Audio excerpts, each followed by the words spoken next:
Assalamualaikum warahmatullahi wabarakatuh. Perkenalkan, nama saya Nahla dengan NIM 230500656 dari kelas 2 semester 4 Prodi S1 Farmasi.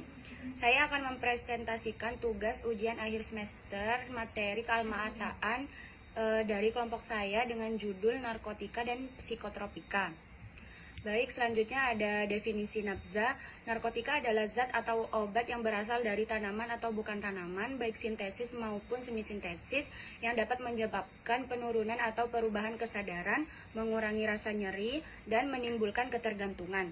Selanjutnya ada psikotropik, adalah zat atau obat yang bekerja pada sistem saraf pusat dan menyebabkan perubahan perilaku, pikiran, dan suasana hati. Psikotropik itu sendiri tidak selalu berasal dari alam, banyak yang merupakan hasil sintesis kimia. Selanjutnya ada penggolongan narkotika dan psikotropika. Yang pertama yaitu penggolongan narkotika. Golongan yang pertama itu ada hanya untuk ilmu pengetahuan, tidak digunakan dalam terapi, potensi ketergantungan sangat tinggi, contohnya seperti heroin, kokain, ganja.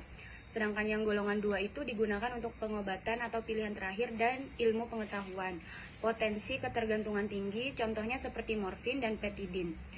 Dan golongan ketiga ada yaitu digunakan dalam terapi dan ilmu pengetahuan, potensi ketergantungan ringan, contohnya seperti kodein. Baik, selanjutnya ada penggolongan narkotika dan psikotropika.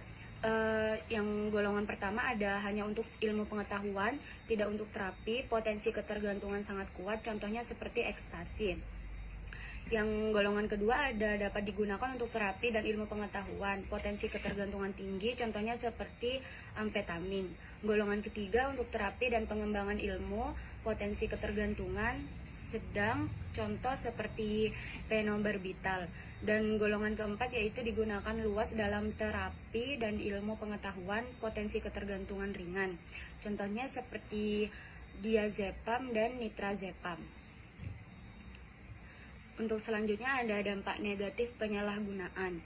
Golongan depresan atau downer itu, golongan ini merupakan jenis nabza yang berfungsi menekan aktivitas sistem saraf pusat, sehingga membuat penggunanya tenang dan tertidur, bahkan bias dan tidak sadarkan diri.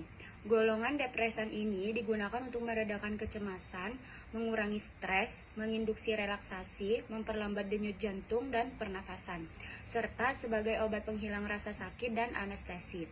Contohnya seperti alkohol, ganja, benzodiazepin, barbiturat, opioid seperti morfin, heroin, dan kodein. Selanjutnya ada golongan stimulan atau upper, yang golongan ini merupakan jenis nabza yang berfungsi meningkatkan aktivitas sistem saraf pusat, sehingga penggunanya menjadi aktif, segar, dan bersemangat. Golongan stimulan digunakan untuk meningkatkan kinerja fisik dan mental agar produktif, meningkatkan kewaspadaan, dan sebagai obat penekan nafsu makan. Contohnya seperti kokain, amfetamin, metamfetamin, dan kafein.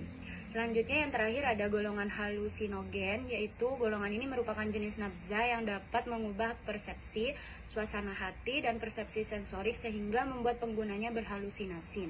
Golongan halusinogen digunakan untuk tujuan rekreasional yang dapat mengubah kesadaran dan membuat penggunanya berhalusinasi hingga kecemasan parah. Contohnya seperti LSD atau asam lisergat, psilosibin atau jamur sihir, DMT atau dimetiltriptamin, PCP atau fensiklidin ketamin. Selanjutnya ada pandangan dalam Islam. Menurut ulama, narkoba adalah sesuatu yang bersifat mukhadirat atau mematikan rasa, dan mufatirat atau membuat lemah. Selain itu, narkoba juga merusak kesehatan jasmani, mengganggu mental, bahkan mengancam nyawa. Maka hukum penggunaan narkoba diharamkan dalam Islam. Dalil pengharaman nabza, para ulama sepakat haramnya mengkonsumsi narkoba ketika bukan dalam keadaan darurat.